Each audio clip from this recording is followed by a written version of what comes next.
对着全球回教信徒来讲，这个月下旬开斋，留在庆祝的程度，就参照咱的农历春节。所以，但市政府特别甲中华艺术科技大学合作，为外籍移工甲学生举办美食嘉年华，让穆斯林会当好好享受属于因的节日。活动当中，来自印尼甲越南学生的表演引起热烈的回响。要让大家认识不同的宗教文化，也期待外国朋友将台南当作第二个故乡。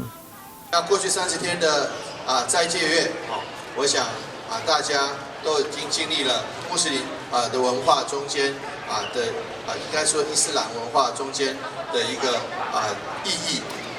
那今天开斋节了。那刚刚也看到了许多主持人提到了，不管来自越南、菲律宾或者是泰国或者是其他的东南亚或者其他国家的移工朋友们，其实来到台南、来到台湾这个我们即将在明年进入400年的